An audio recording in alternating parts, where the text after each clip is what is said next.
बहुत स्वागत है आपका द प्रिंट लाइंस में। मैं हूं अभिनेंद्र। ईरान के राष्ट्रपति इब्राहिम रईसी और विदेश मंत्री अब्दुल्ला हियान सहित 9 लोगों की रविवार को हेलीकॉप्टर क्रैश में मौत हो गई थी। ईरानी राष्ट्रपति की मौत को लेकर सोशल मीडिया से लेकर सियासी गलियारों तक कई अंदेशे जताए जा रहे हैं। कुछ अंतर्राष्ट्रीय साजिश की अटकलें लगा रहे हैं तो कुछ अंदरूनी सियासत को जिम्मेदार ठहरा रहे हैं। हेलीकॉप्टर क्रैश में रईसी की मौत की पुष्टि होने के कुछ घंटों बाद ही इजराइल के एक अधिकारी ने कहा कि ईरानी राष्ट्रपति की मौत में हमारा कोई हाथ नहीं है। सोशल मीडिया पर कुछ लोग रईसी की मौत के लिए इजराइल पर उंगली उठाते हुए इजराइल की इंटेलिजेंस एजेंसी मोसाद को जिम्मेदार ठहरा रहा है। इस वजह से #मोसाद सोशल मीडिया पर ट्रेंड में छाया रहा। हालांकि रईसी की मौत में साजिशों की अटकलें यही नहीं रुकी। अंतरिक्ष से लेकर लेजर वेपन के जरिए ईरानी राष्ट्रपति के हेलीकॉप्टर को क्रैश करने की थ्योरी भी सामने आ रही है। कई लोग सोशल मीडिया पर कह रहे हैं कि लेजर वेपन की मदद से हेलीकॉप्टर को क्रैश कराया गया। इसके अलावा ईरान में उत्तराधिकारी की लड़ाई भी एक थ्योरी के रूप में सामने आई। इजराइल को लंबे समय से शिया मुल्क ईरान का दुश्मन माना जाता रहा है। ऐसे में लाजमी है कि इजराइल को सबसे पहले संदेह की नजरों से देखा जाएगा। हालांकि खराब मौसम को ईरानी राष्ट्रपति रईसी का हेलीकॉप्टर क्रैश होने की वजह बताई गई है। इजराइल और ईरान की दुश्मनी भी किसी से छिपी हुई नहीं है। हाल ही में रईसी के कार्यकाल में ईरान ने इजराइल पर हवाई हमले किए थे। एक यहूदी वैज्ञानिक बेंजामिन रूबिनस्टेन ने सोशल मीडिया पर कहा कि हम इस घटना के पीछे यहूदी मंसूबों पर आंख मूंद नहीं सकते।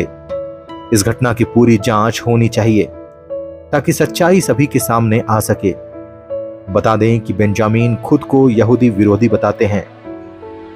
ईरान के सरकारी टेलीविजन पर सबसे पहले एक एक्सपर्ट ने राष्ट्रपति रईसी की मौत को साजिशों से जोड़ा था, जिसके बाद से लगातार उनकी मौत को लेकर कॉन्स्पिरेसी थ्योरी सामने आई। ईरान के सरकारी टेलीविजन पर एक्सपर्ट फोर्ड इजादी ने कहा था कि जब किसी हेलीकॉप्टर के साथ कोई हादसा होता है तो या तो वह तकनीकी कारण से होता है या फिर खराब मौसम की वजह से, लेकिन यहाँ पर स्थितियां अलग हैं। इस मामले में इजराइल और उनकी खुफिया एजेंसी मोसाद की संलिप्तता हो सकती है। फोराद ने इस हादसे में मोसाद की संभावित भूमिका की ओर इशारा करते हुए कहा कि अजरबैजान में कुछ दिक्कतें हैं जो क्षेत्र में यहूदियों और मोसाद की वजह से है। इसकी जांच की जानी चाहिए। हम हमारे पड़ोसियों का सम्मान करते हैं, लेकिन उनके इलाकों में हम पर हमले या हमें निशाना नहीं बनाया जाना चाहिए।